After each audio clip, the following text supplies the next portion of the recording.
Stop studying. You are wasting your time. If you're studying the way most students do, you're probably wasting 80% of your time, and you don't even realize it. Ever spent hours cramming only to forget everything in the exam? Most students learn how to study the right way too late. But by the time you finish this video, you'll know how to study effectively and save yourself years of frustration. Imagine you're trying to fill a bucket with water, but there are holes everywhere. No matter how much you pour in, most of it leaks out. Frustrating, right? Well, that's exactly what most students do when they study. They spend hours trying to absorb information, but their brains don't retain much of it. And the worst part, they don't even realize it's happening. Now, let's talk about the biggest mistakes that are making your study sessions almost useless. Mistake 1. Highlighting and rereading. Most students think highlighting their textbooks and rereading notes will help them remember the material. But here's the shocking truth. Studies show that rereading has a retention rate of only 10%. That means if you reread a chapter today, by next week, you'll forget 90% of it.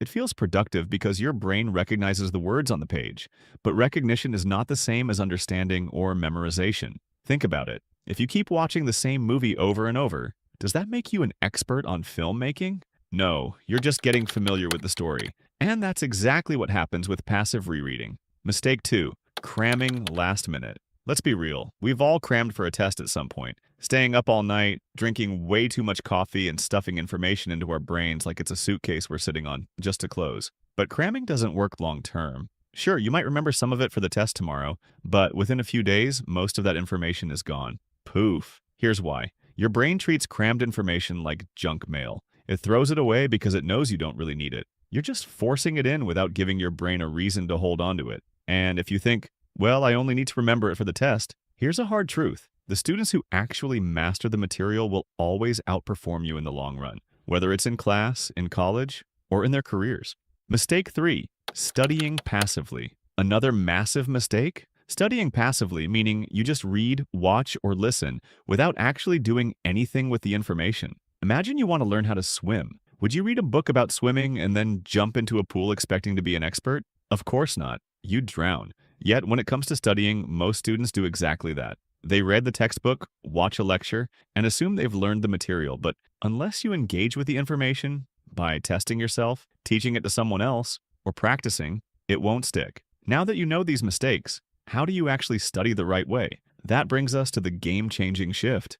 Here's the truth. Studying isn't about how much time you spend, it's about how much you retain. Some students study for 3 hours and forget everything the next day. Others study for 1 hour and remember most of it for life. The difference? How they study. Most people treat studying like mindless repetition, but real learning happens when your brain is actively challenged, when it struggles, when it makes connections, and when it retrieves information on its own. This is where retention greater than consumption. Instead of mindlessly consuming information, you need to focus on retaining it in a way that actually sticks. The learning pyramid. The key to studying smarter. Let me show you something called the learning pyramid. This one simple concept can change the way you study forever. At the bottom of the pyramid, we have reading. This has a retention rate of only 10%, meaning if you just read your textbook, you're forgetting 90% of it. Next, we have lectures. When you sit in class and listen to a teacher talk, you retain about 20%. Now, let's go higher. Watching demonstrations, that's about 30% retention.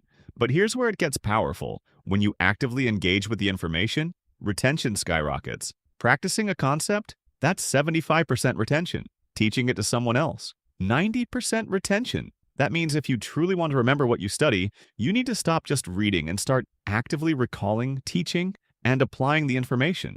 And that's exactly what we're about to break down step by step.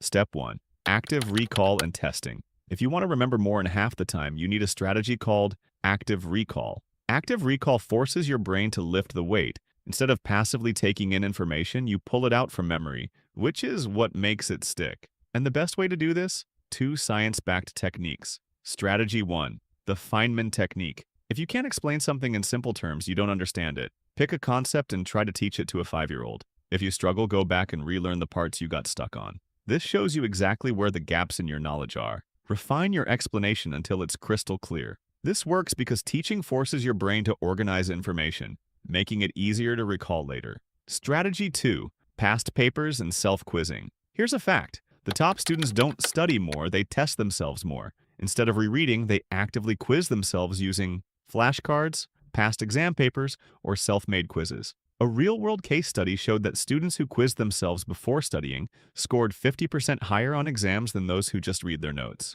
Step 2. Spaced repetition and the forgetting curve. Did you know that you forget 50% of what you learn within an hour? This is called the forgetting curve, and it explains why cramming fails. Your brain is wired to forget things it doesn't use. But here's the good news. You can hack your memory to remember more with less effort. Instead of trying to memorize everything in one sitting, spread it out over time. How to use spaced repetition in 3 steps. Day 1, learn the material.